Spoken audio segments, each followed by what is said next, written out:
Hey, I'm Marty McDonald, and you've tuned in into the Audacity of Ambitious Women. This podcast is for all women who are ready to jump boldly into their next stage of life. Whether it's business or personal, it's time to be audacious. So let's get started. I am so excited to introduce you to Dr. Jill Waggoner, a highly esteemed physician with 3 decades of experience. Dr. Jill holds degrees from the University of Oklahoma and certifications from the Cooper Institute.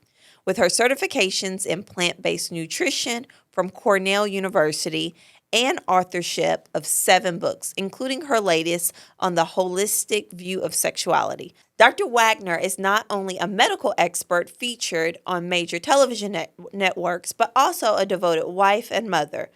Through her brand, Ask Dr. Jill, she empowers individuals to embrace a proactive approach to health, wellness, and personal power. Dr. Jill, girl, you are amazing. And I'm so excited to have you on the Audacity of Ambitious Women because you are an audacious woman, to say the least. So thank you so much for being here. Thank you so much for having me. So let's get into it. I want you to share with the audience as we focus on ambitious women. In this season, we're really talking about the process of pitching businesses and pitching ourselves as individuals. As women in business, we're faced with a lot of opportunities to just naturally pitch ourselves and make daily impressions on people that we run into and people that we connect with. What kind of impression are you passionate about leaving on this earth? And share with us why. That is a wonderful question. You knew that. That's why you asked it, right?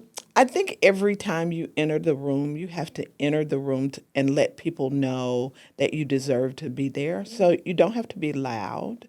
You just have to be confident and prepared. Yes. So every time I enter a room, I try to make sure I enter it with preparation for whatever I am called to do when I'm there. I find that helps me with my confidence if I'm prepared.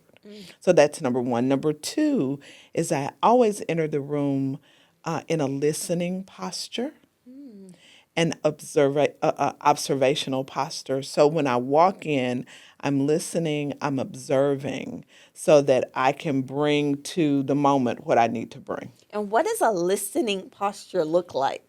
You walk in the room and you don't just start talking. You walk in, you survey the room, you see what's going on in the room. If you stand there for a few minutes, you'll be able to tell who the power brokers are in the room.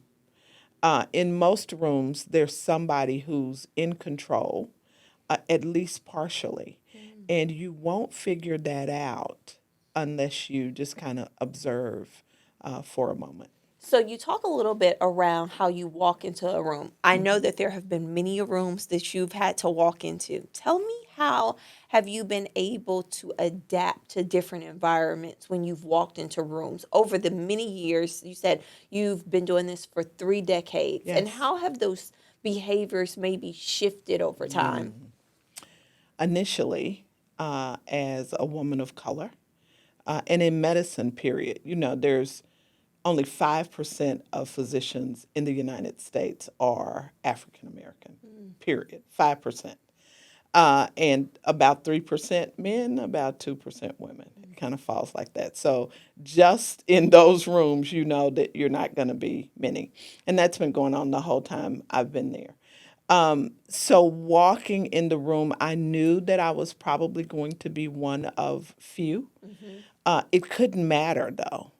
Because if you start to let those kinds of things matter, then you start to feel uncomfortable and you start to think things. You know how your brain starts to talk to you about foolishness. Yeah. So if you know that you deserve to be in the room and you have done your homework and you have been asked to be present, then you are there for a reason. So walking in those rooms, I always tried to be me. So never to present something that I am not, which was also very interesting because as a woman professionally, particularly medicine, to have your nails painted and your lipstick on was sometimes considered to be strange. Wow. And so there I would appear, lips in order, and, I love but it. but you can have lipstick on and be smart, and Yeah. that's okay. Yes. You don't have to, but if you choose to, it's okay. So just walking in, understanding that I am who I am. And one of the things that I've always told my daughters, I'm the only me on this earth. Yes. So if it's me they want, then I'm the only one. So Yes. that always helped me to be okay. So walking into those rooms early on presented some different challenges than today. Well, let's talk about who was little Jill, right? Oh, oh. Like, because sometimes innately you're born with confidence, right? Like I have a 3-year-old and I look at her and I'm like, oh, she's not afraid of nothing. We have to nurture that in her, right? Were you always just kind of fearless, very confident, knew who you were when you were walking into spaces, or did that grow over time from experience? I think I've always been that way to some degree. So you're talking about somebody who grew up in the 60s.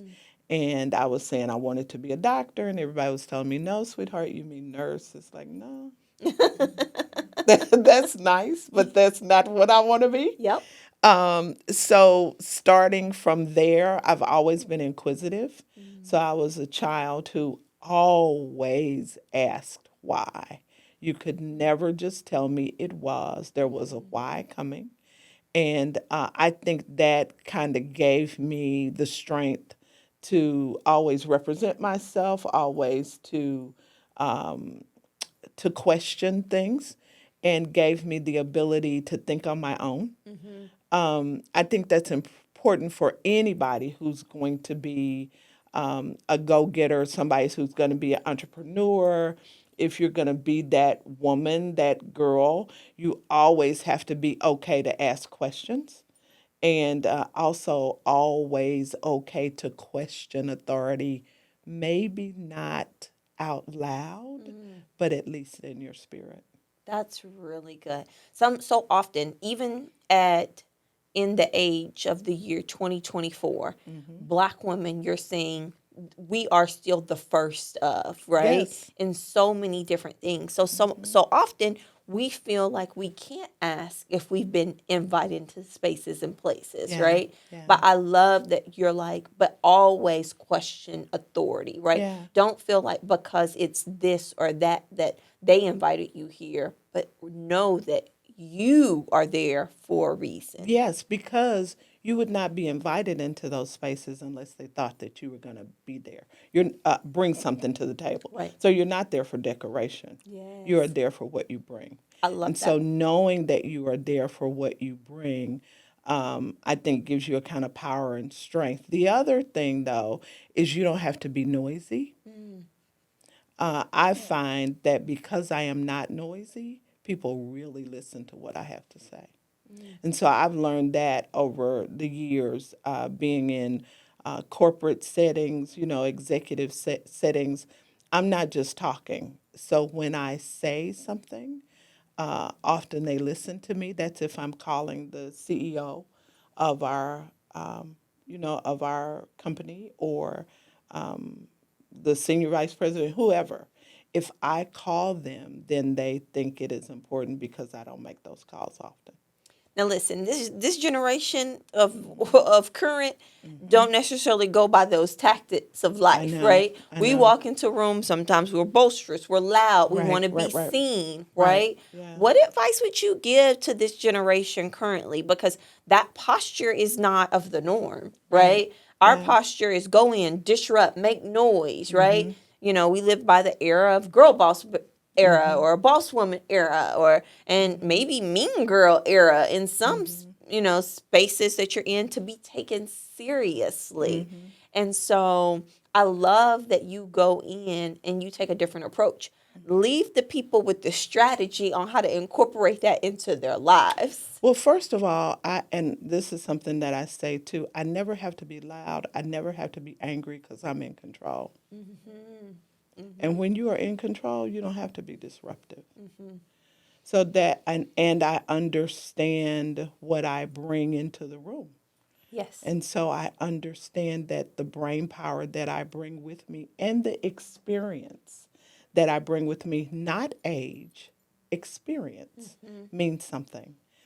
If you are one of a few, they're going to see you. Yeah. Yeah.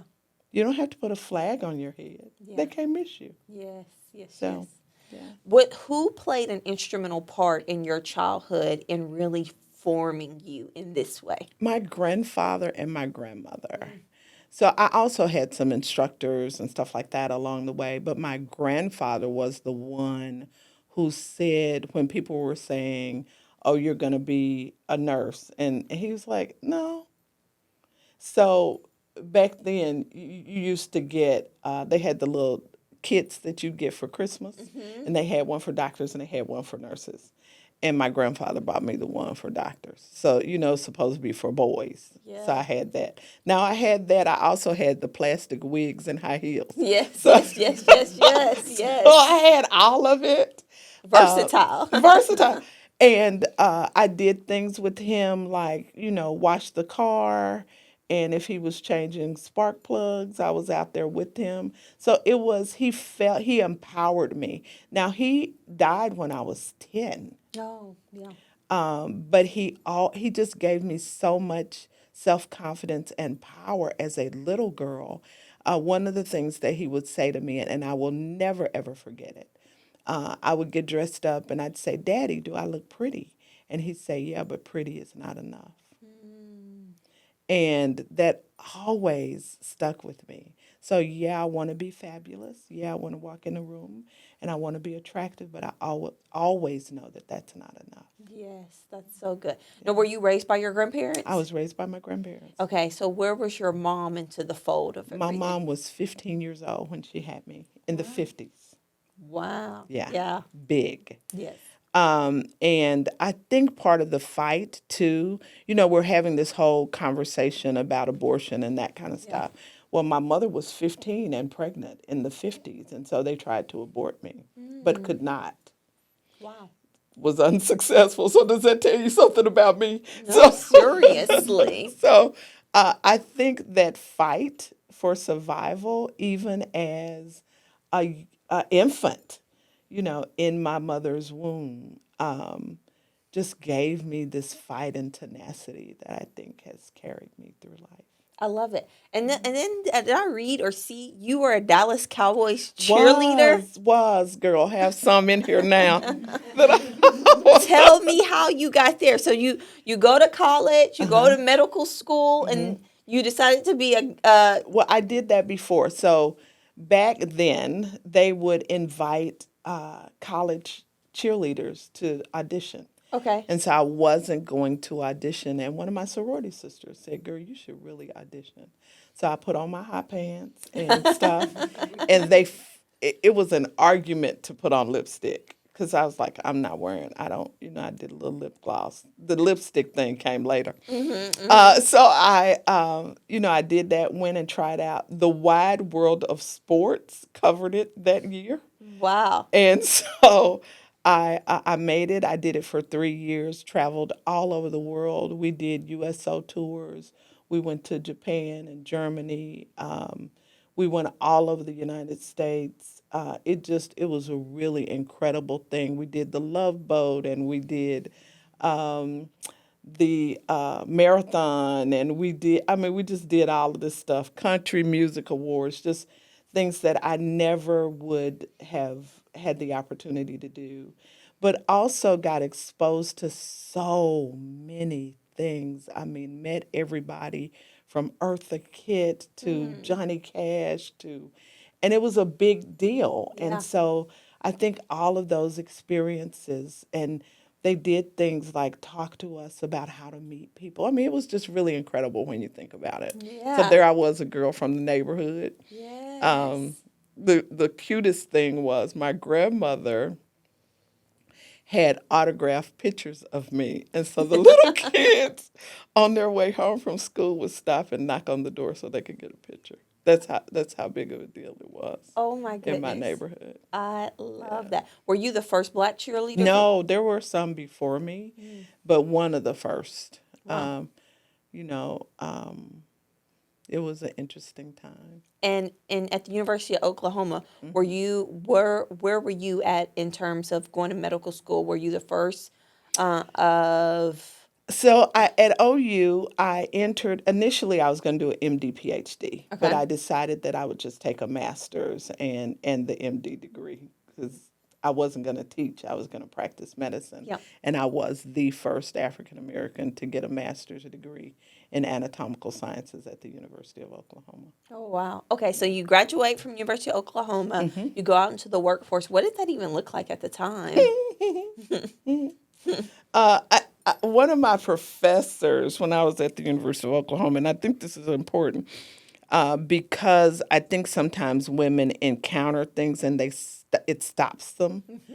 So I was walking down the hall one day and he said, "You know, you really look good today. If it was 100 years ago, I'd buy you." What? And I know. And so, and so I thought, okay, well, now how do you deal with that? It's my professor. Wow. And so, in order to be a doctor, I got to go through his class. And I said, well, you can't. And went on about my business. Did not stop me. I remember it impacted me, though. Yeah. That's why I still remember 30 years later. Right. But it did not, people saying things to you or saying that you shouldn't be there did not matter. And so I never had to fight about that. But it was interesting. You did what you needed to do. You came in. I always tried to make sure that I knew my information so that they used to post our test scores by social security numbers. So after a while, everybody knows the top social security numbers. And I always wanted to be one of those top social security numbers. I love that. Yeah. I love that. Well, listen, I know that there's so many through lines to your story. And what I was getting dressed, and I was like, what an incredible life to have lived, but you're still living in so many ways, right? First of all, Dr. Jill, you look good for your Thank age. you, sweetness. Yes, listen, you don't Thank look like you. what you've been through at all. But then, not only that, like you've had so much lived life, right? You've experienced life in so many different times, whether we Right. were in war Yeah. or Right. desegregation, Right. segregation, right? Like you've experienced so much. And so often my generation wants life to happen all now, right? Like I think about me specifically as a business owner, I want it all to happen before I'm 40. Like I Yeah. want these things to happen today. And when I was thinking about you and I was thinking about as I prepare for this conversation, I'm like, you've allowed life to happen well lived over time, and you've not allowed life to live for you. You've gotten ahead of it. So, what advice would you give to someone, specifically me, Marty? What advice would you give to someone who wants it all to happen today and instead to appreciate what it looks like and could look like over time? It is not going to happen in one day. It is not. Accept it and Yes. sit in it. It's okay. But also, while it is happening, there are other things that are happening, like your children are growing up. Yes. And the journey is really important. What you will find in 30 years, when, 25 years, and you look back at the journey, you will find that it was some of that little stuff that meant so much to you. That's the stuff you'll remember. Yeah. You'll be trying to think, now when did I make that first, million or whatever it is? You'll remember, but it will not mean as much as the little stuff. What girlfriend was there with you? Yeah. Y'all did something special when your children said something incredible, or they walked for the first time, or they picked their first flower and brought it to you. That's the stuff that you really will remember. All of this is going to come. You are an incredible woman, so it is going to happen. It just is. You cannot make it happen any faster than it is going to happen. And sometimes I think the journey and the speed at which it occurs is to allow you to really be prepared for it. That's really good. Because some stuff you think you're ready for, but you're not really ready for it. Not that you're not capable of it, but there are some successes that carry so much pressure that you just, can you really bear that right now with all of the other stuff you're balancing? Yeah. Yeah. Yeah, that's Because incredible. woman is woman. Woman is woman. There are some things. I'm one of those women. I fix my husband's plate. I'm one of those. Yeah, you are an old Oh, school. girl, I am one Kevin, of get your those. own plate. There's one of, and that's okay. Yes, You know, yes, it is. it is. I So love it. I say to my daughter who's married, I'll say, well, maybe you shouldn't, or maybe she's like, Mommy, I am not you. And that is okay too. It really is. But that, because some of what happens when you're a successful woman, and I happen to be married to an African American man, and I know what that means to be a black man in America. And so I want him in his home to feel incredible. I mean, I do stuff like if he travels, I make sure when he comes home there are fresh sheets on the bed. Yeah. Just stuff like that. Yeah. Small, but I don't want him to go anyplace else Yeah. that is better than home. Yeah. So that's just, so why are you trying to balance all of that? And I'm still on the phone talking to folk, and they, toe is falling off. So I'm trying to catch that and cook dinner because I'm gonna do that, and just all of the rest of that, and try to be a good mother. Yes. I got tickled about that because when my kids were younger, sometimes I would be standing in the kitchen and I would be so tired, my eyes would be rolling up in my head. And we were doing it one day, and I said, listen, I am trying to be a good mother. I swear I am, but I am exhausted. You're going to have to tell me this story tomorrow. Yes. But just those moments. Yes. Yeah. I know. I feel I know. those. You're like, Oh my am God. just so tired. Yes. But, it matters to them. It sounds like when you share all of who you are, you have such a heart for people, right? Whether it's your husband or your patients. What gave you that desire to want to always innately help others? Now, my grandmother gave me that. My grandmother was just pure love. She just was. And she ended her life with dementia. And you know how you talk about people can get really mean when they have, my grandmother was not. Every day she said thank you. Every day. So she was just this woman who, wasn't highly educated, but was just pure in her love.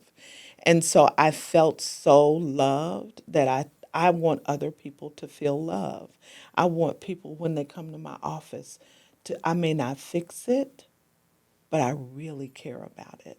And I want you to know that I care if you're okay. I want my children to feel love. I want my friends to know that I really love them. So I think that is one of the biggest things that you can give to other human beings. And that's just letting them know they matter. Yeah. It sounds really simple, but I don't care if it's the person who's cleaning our building. I speak to them every day. How are you? How's your day going? The valet, just all of that. Because I think there are so many people that we don't see. Yeah.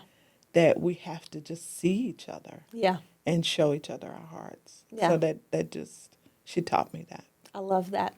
Well, in seeing people, so you are my doctor. Absolutely think that you are the best thing in the world. Thank you. Your mama is the best thing in the world. Her daughter is here. I just have to say that out loud. Me and my husband go in the car after our appointments, and we're like, man, we need a Dr. Jill in our life. But specifically, I think that it comes across all that you said in your patient care, right? Tell us like how you have set up your practice, because I think it's so unique. And one of the reasons why it was so appealing for us to select and choose you is because there was this concierge experience to you that you deliver. But also in a way that makes us believe you care about our health.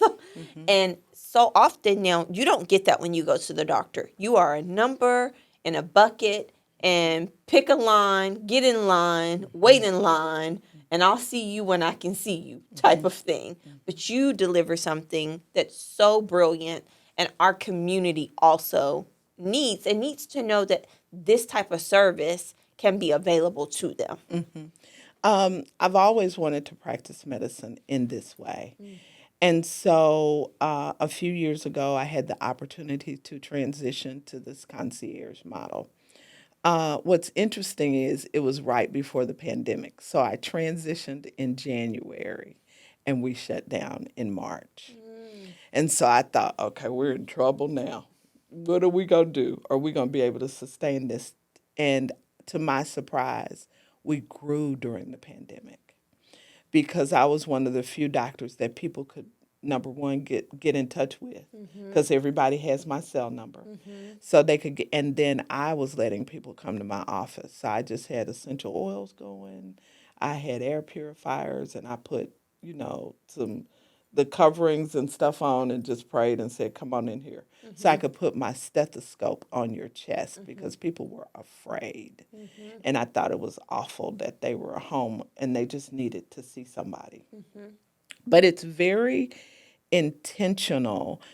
Concierge is been around since the 80s, but many of us were unaware that it was even something that you could have. It feels like giving Dr. Cosby Yeah, and services to your yeah, home. That's yeah. what it's giving. It's giving Cosby Show. And everything from I was intentional about what colors were in there, what was on the sofa, what kind of do we have a flower, what music we play, all of that. What is the scent? Because it needs to be an all-encompassing thing. The other thing is we schedule our patients an hour apart. So sometimes patients think we're not seeing anybody. We do, but it's very strategic. Unless you want to run into somebody, we do everything in our power for you not to. So when you come in, our panel is so small. We know who you are. We know your name. Yep. We know who you are, and we know everything about you. So we know, you might have the babies, and we know all of that. And so we try to make sure that we tailor it so that it meets our patients' needs. And we don't want you in there with a whole bunch of other folk. Yeah. And we don't want you coming in, sitting, occasionally we'll run behind, but it's very rare that we would. So we want you, when you come in there, we want you to be ready to come back and see me because I don't want you sitting there. Your time is real important. You decided to start this concierge style practice. What obstacles were you against when you decided, hey, I'm gonna create this service and experience? What did the data tell you, and what did other people tell you about, what could potentially happen, or who would or would not utilize these services? That question is a huge question. So the physician group had one already. It was in Highland Park. And then they said, would you like to do that? I said, absolutely. And so they were trying to move me to a different location. And Tell everybody where you are currently. I'm at Methodist Charlton, so I'm in, I'm in the hood. But our community is very interesting. There are pockets of money everywhere. Yes. And a lot of people underestimate us because they don't understand us. And so I kept saying, you don't know who comes to my practice. You have no idea. I mean, we have people in my practice who are advisors to presidents. They've won lots of Grammys. And then I have grandmothers that their children put all their money together to be able to pay. Yep. So I have everything across the board. And so they were saying, well, we don't know if it can be successful out here. I said, it will. Because there's several things that happens. We are very strategic, meaning our community, how we spend our money. People who care about things like their health, they are going to spend their money the way that they want to. That's number one. Number two, People don't go to hospitals for the hospital. They go to hospitals for the doctor. They come to where their doctor is. Now, unless they're going to get shot at, they're gonna come. But I wanted it to be available for people. There are a lot of people south of downtown Yes. who are very prosperous and are intelligent and all of that and want good health care too. Yes. So we had those conversations. So when you had to sign up before I opened, and I had lots of people. As a matter of fact, one of the executives said to me, "Do they understand?" This was 4 years ago. He said, "Do they understand it's a monthly fee?" I said, "They understand." Oh my Yeah. goodness. See, I'm still encountering those Yes. things. Yes. And because sometimes I think people are unaware of those biases. I mean, really unaware. Correct. And they really don't even understand what they're saying. Yes. And so we've shown them we are always in the black. We've been in the black since the second month we opened. Yep. And essentially, you were pitching for Yes. a system to be changed, Yes. right? Yes. You took data that you had. You Right. also took information from the perspective of the type of doctor that you wanted to continue to be, Right. and you had to share and showcase to everyone that there was buying power in our community. Lots of buying power in our community. And I think there's not respect for that. We have a lot of buying power. And we want the same kinds of things. Sometimes you have to educate the consumer because they don't even know what's really available. So you have to educate them and help them understand what it is. Yes. So there were people even when they said, "Okay, I'm gonna go with you. Wherever you going, I'm going." But they still didn't understand what it meant. And then they came into our practice. And it was like, "Oh, this is different. And I deserve this too. Yes. And I don't deserve being in a waiting room with 15 or 20 other folk. Yep. I deserve this, and it's okay." And so that really helped us as well. But we had to do some educating. Yeah. And now it is just the conclusion. People understand that we're okay. They don't even come. They don't. When I say administration, they don't come over there unless I'm their doctor to see what's going on because they understand that we have this concept and we're doing it very well and that our patients appreciate it and it's successful. Well, I think that you're breaking barriers for other doctors to come under you, right? You've opened up doors and you're creating a service that others will now believe and know that it's the norm. After I experienced you, and literally it was an experience, I had to go and I was like, I need this for my children. Right. Like, Yeah. I need a service Yeah. like this for them because they deserve to have good health care. And the healthcare system, there's a lot of disparities in it. And there are a lot of, racial, institutional things that can be faced in it if you don't find the right person to advocate for you and your health. Right. And understand that you have that right. When Jillian, my oldest daughter, went to college, she had to go to the emergency room. She said, "Mommy, they didn't have any black doctors." She was shocked. I said, "Baby, it's not that many. Yeah. Just because you've always had." So she thought that was the norm. Yep. Yep. And so to find out that it wasn't was really kind of a shock for her. But one of the things that I've tried to give them is to make sure that I put them with a physician that respects them no matter what age they are and is open to them asking questions.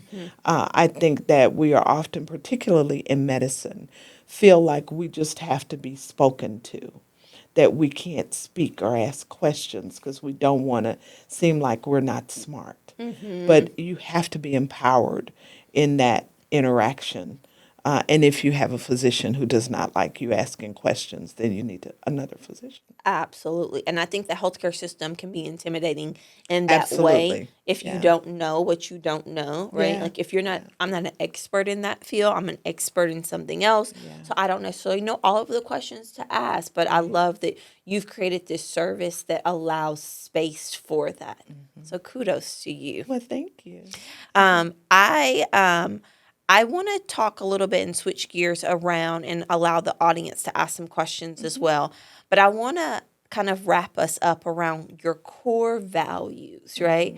I think your core values are something that we get to see as patients of you, but how did you determine what you wanted to focus your core values on? And as someone else who may be thinking, whether they're a doctor or they're an entrepreneur and they're building a brand, how to incorporate their core values into what they're doing every day. First of all, my core values are compassion and quality. I think that's really, really important. And then, you put honesty and all of the rest of that in there. When you start with what those core values are, no matter what it is that you are doing, there are some things that you stand on. And if you stay within those boundaries, if you stay on that foundation, you're not going to go wrong.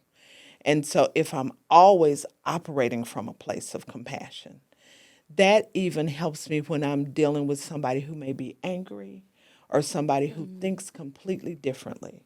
I understand, even if it's somebody who doesn't like me, when I start to look at them and look at their lives and I'm compassionate, I have compassion for them and where they've come from, I think, well, if I were them, I probably wouldn't like me either. And it helps me to at least deal with it. So always compassionate and always give good quality. Yes. What you give to people ought to always be the best that you have available. And if you are not giving them your best, then you ought to take a pause, do something else if you need to, step away until you have the best that you have to offer. I love that. I love that. All right, you guys. So we're going to engage our audience in a couple of questions. We've heard about the effort that you put into your practice and your patients, and we've learned about the effort that you put into your family. When do you have time for the effort that you put into yourself? That's a really good question. I have learned over the years that I have to take time for me. I mean, really take time for me. So sometimes I call them shutdown days, where I do whatever I want to. If it's get in the bed, lay in the bed all day. If I want to, sometimes I plant stuff. Not often. I'm not a real big planner. Just whatever I feel like doing for me. I might want to read. I might want to write. I may want to do nothing, and it's okay. I've also learned how to say no. I know that's kind of trite now. Everybody says, no, it's a complete sentence and all that. Okay, yeah, that's good. But the reality is I have to know when I need to say no. Because sometimes I'm not inclined to say no, but I need to say no. Like I don't go to church every Sunday. I used to be one of those people, I need to be, sometimes I don't need to be at church. I need to be at home. And it's okay. So just knowing how to first gauge where I am and to gauge when it's really time for me to shut down. Our last guest said that, and I think this was interesting because everyone says, I've learned to say no, right? Like Yeah. every now no is a complete sentence and all of that. Our last guest said she felt like she couldn't say no until she had a status to say no. Yeah. Do and so often in life saying no until you reach a certain level to say no. You say yes until you reach the status to say no. No. Yeah. And so what do you feel about that? Like is there like this period or should you instead do what's best for your mental? Not necessarily saying yes at every opportunity that exhausts you and burns you out, but instead allowing your no to be kind of your stance that really surrounds yourself with what your core values are. Yeah, because what I find is if I should have said no and I go anyway, it may not be good. Because sometimes I am not fit to be around other humans. And so I don't need to be around other humans. And it's okay. The other thing that I used to do in earlier years, I wouldn't stop until I was ill. It was like, okay, if I'm sick, then I can rest. And then I recognized, why do you have to be almost dead? I mean, literally almost dead to say, okay, enough. And I think that helped me. I used to get sick every January. I mean, sick. One time I had bilateral pneumonia, and I literally thought I wasn't going to survive. And because I did all of this stuff during the holidays, I cooked a bunch and ran around trying to be Miss Polly Perfect. And then I recognized it's like, well, if I'm dead, they will not have all of this. And it just really helped me to change my focus. And I said, I am not going to be sick every January. This is ridiculous. So just learning yourself and learning what to do. This is a great question, but you have to work through it. And to your question, do you have to have get to a certain point of success, essentially, Yes. before you can say no? I don't think so. I think that's a lesson that you have to learn really early on, is how to say no and how to rest and take care of you.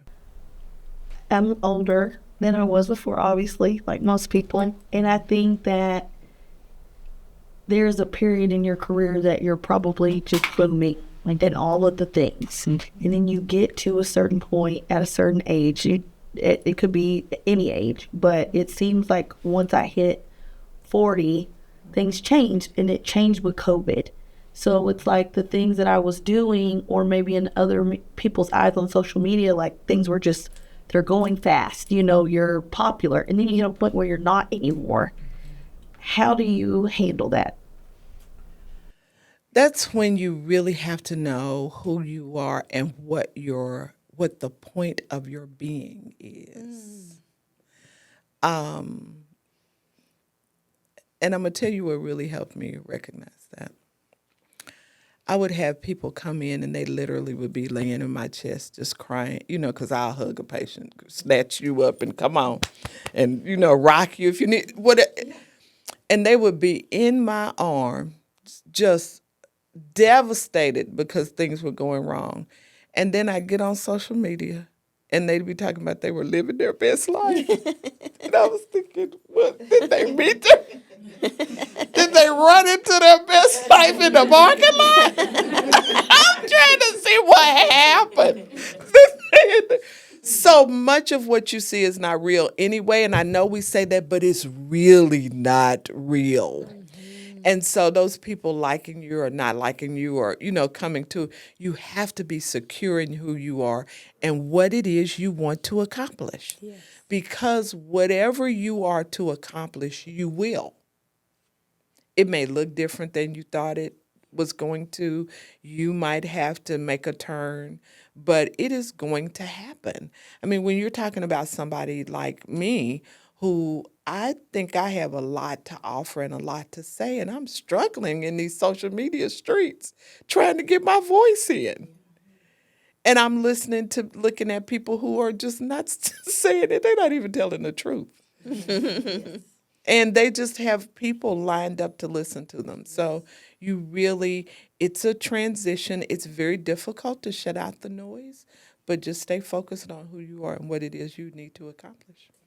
What is your mission? Why were you sent here to this earth at this period in time?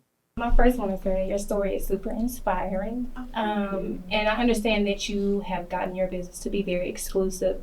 At what point did you know that you needed to cut off patients? When I first started practicing medicine, I said, I'm never going to be one of those people who closes my practice. I'm just going to see everybody that God sends me.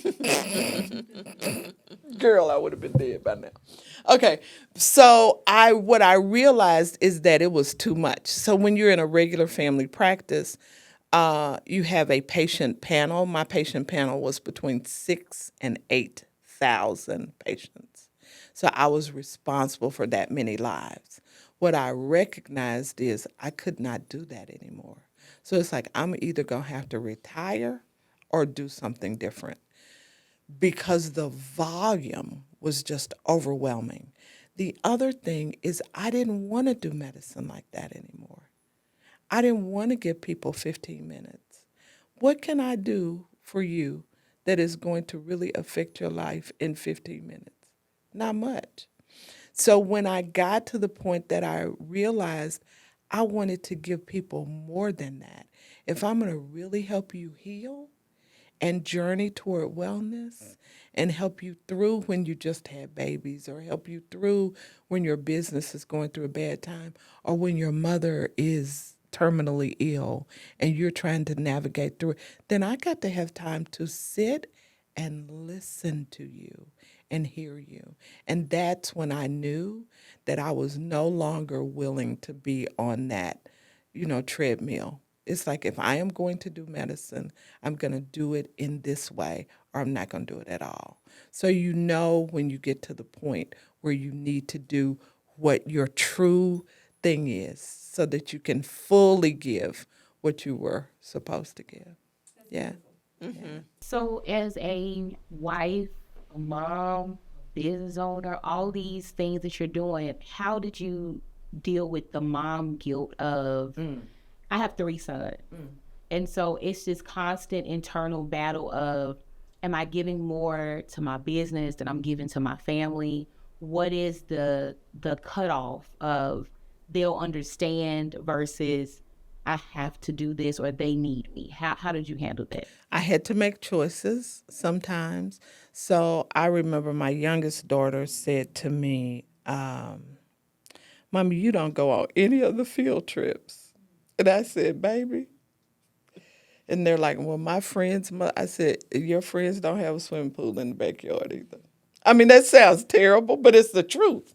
So that was one, to be able to just say to them honestly, Mommy has to work. I am coming to stuff that is important. I'm going to be there. Now, I might be running red lights, but I am coming. So they had to know I was coming. And I tried to make sure that they always knew I was coming. But when I was in residency, we had a professor. Her name was Dr. Cassie Murphy Cullen.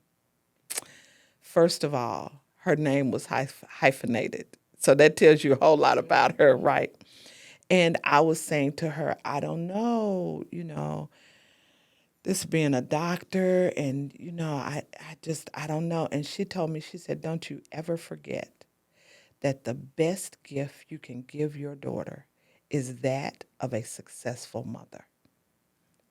So she sees you be successful. She sees you go through whatever it is that you have to go through to get to where you're going. She said that is the greatest gift you can give her.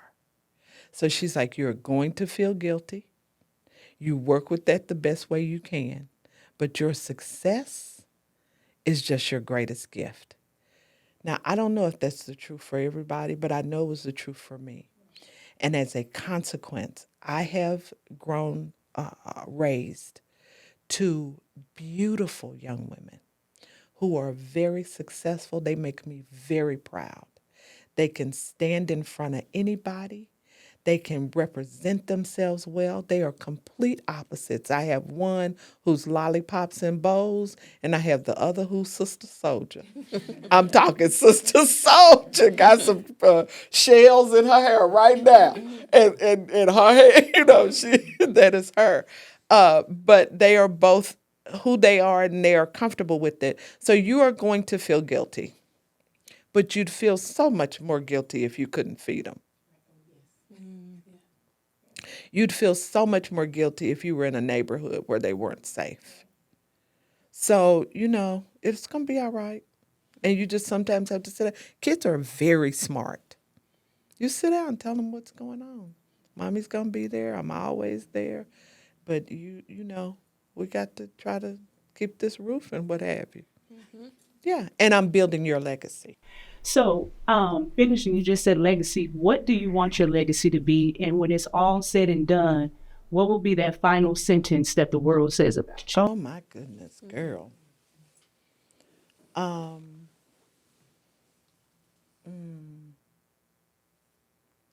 She was kind and she was honest.